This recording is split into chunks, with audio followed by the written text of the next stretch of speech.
to Gilliam's in the House. Today we want to talk about how we built our privacy screen in our backyard. We'll talk about cost, where we got our inspiration from. We'll talk about where we got all the items from. And yeah, so that's what we're going to talk about today. If you want to learn about how we built this privacy screen in our backyard, stay tuned. So when we first bought the house, it was, I guess the people that owned it, they planted a bunch of trees around the concrete slab.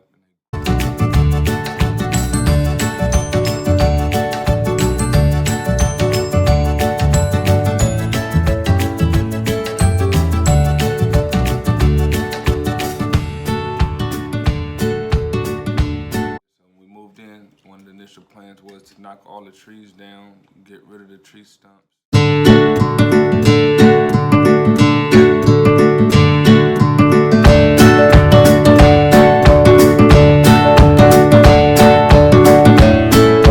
So that's what we did.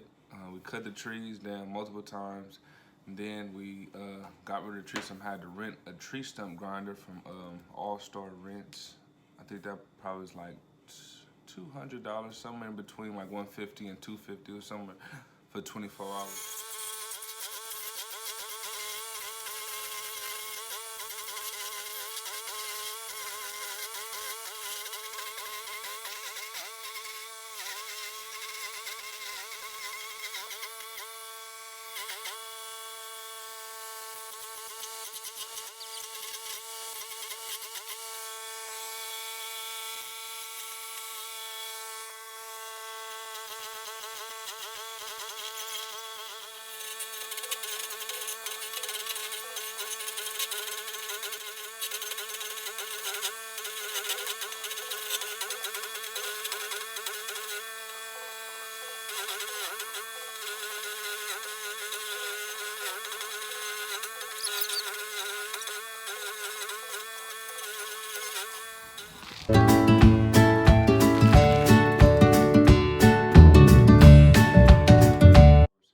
And then as far as the wood that we bought, I probably spent around $400 to $500 for the wood. I had to buy a saw, one saw that I didn't have, a miter saw, so that brought the cost to about $700.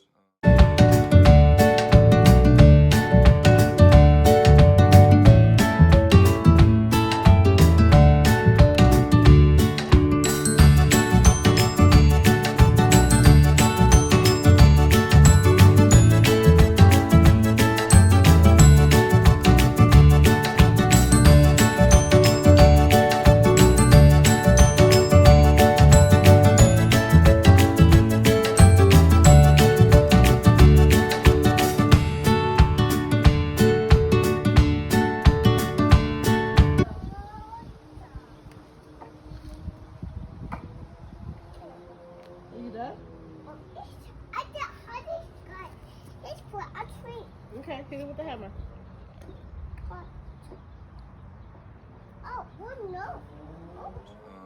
Then the stain and screws and other little stuff. So the whole project altogether was also the privacy shade material. I forgot exactly what it's called, but that's the part that goes up top that doesn't allow the sun to beam straight through on the area.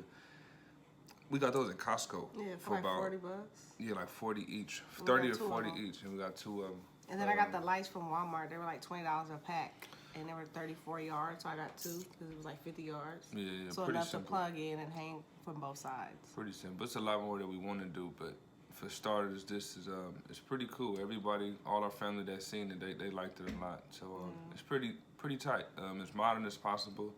I found the pattern off of either Pinterest or I think it was Pinterest. I just typed in privacy fence to see other people how they did theirs.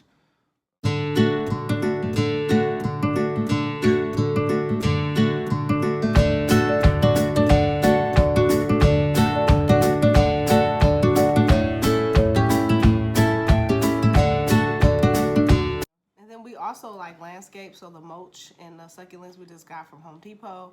Probably had like what, 8 bags of mulch maybe?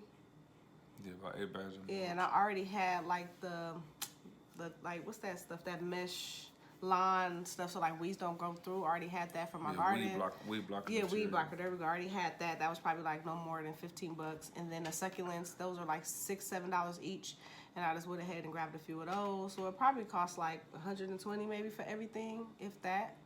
And it just created, like, gave it a more elevated look. We didn't just want like the privacy screen because it's like what 2 or 3 feet from the concrete to the actual screen, so we didn't just want like dirt. Right. So we had guests and stuff over like tracking dirt everywhere, so that's why we got the mulch. Plus it just looks really good. I personally love black mulch and succulents together, so.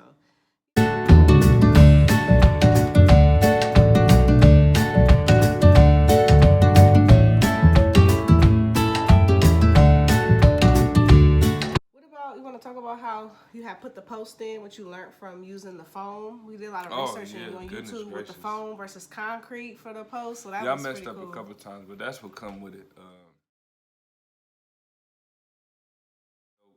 Initially, I was going for the actual post, we was gonna do concrete, which you mix it. I don't know if it's like 4 to 1 or I forgot the ratio, but they actually have these. I don't know how new they are, but it's a foam that you mix. The bag is separated, you pop it, shake it up pretty well, cut the tip of the bag, pour it in, and the foam expands inside of the concrete post. You're supposed to go 2 feet down. I got 10-foot posts, so you go 2 feet down. I probably only went down like 1.5 feet though, because they didn't have no 12-foot posts, so I really wanted 12-foot posts and 10 foot out the ground. So I only went down like 1.5 feet.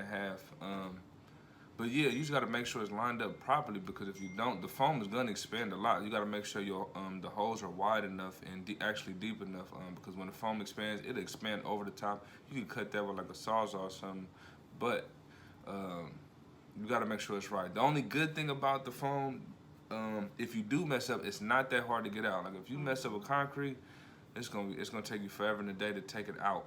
But with the foam, it's not really that hard to get out. You just gotta wiggle it out. So yeah, the foam was pretty cool though. Honestly, I would use the foam again. Yeah, I just felt like in the beginning when you was using it, he didn't go wide enough or deep enough, so it was like the foam came all the way out. It was just like all the way out. But it was super easy for you to like get up, and then he just got a Sawzall and like saws it off, which was really cool. I personally thought it was cool and it was quick, because it sets in like what 20 minutes maybe. To like 5. It got hard like 5. Yeah, it gets hard ASAP. So if you know what you're doing and you do it how you're supposed to do it, I think it's a great alternative, because concrete is messy. You gotta mix it. You gotta do this. You gotta do making that. sure all your measurements is right.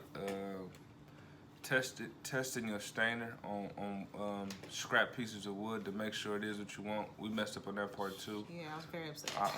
I got a stainer. I wanted to go for like a natural reddish look, and I previously bought a stainer for another little fence I did, and it didn't look. It wasn't strong enough. So when we went back, got this other stainer. The color said Bordeaux. Bordeaux should be like a red. I don't know if the young lady mixed it wrong, or it could have been my fault. I don't know, but it came out purple, and that it didn't look right at all. Like a light purple paint, and I was like, and this what? is the day before the party, so yeah. we just ended up flipping the boards on and put it on the backside, because couldn't nobody see. We wasn't tripping like that. Yeah. So. And I highly suggest staining it early in the morning before the sun hit, because when we started staining it was going good. Like it was early because it's hot where we're at. Once the heat hit it, it ain't gonna. It does not allow the wood to really soak up the stainer. It'll start beading up, and then the beads are dried, and it kind of look like water stains or something on glass. We have a few beaded up areas, but it's not bad. It's on the back side of it, but once we start seeing those beads, instantly we were like, okay, let's stop. We'll just go back and do it. So we still have to apply like maybe 2 more coats to it before the rain comes, like late October, November. So we have some time, but.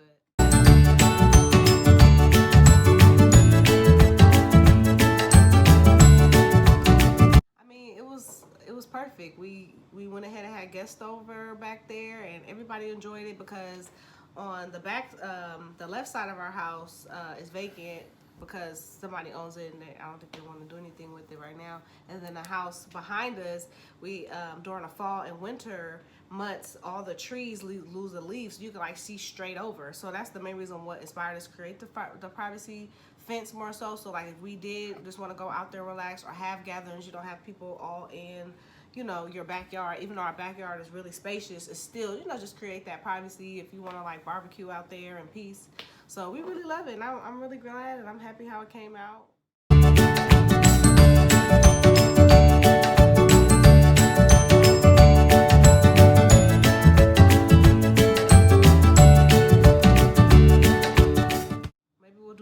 update later, maybe after the winter months, to kind of see how it holds up. So yeah, so that's just how we built our privacy screen in our backyard. If y'all have any questions, put them in the comments below.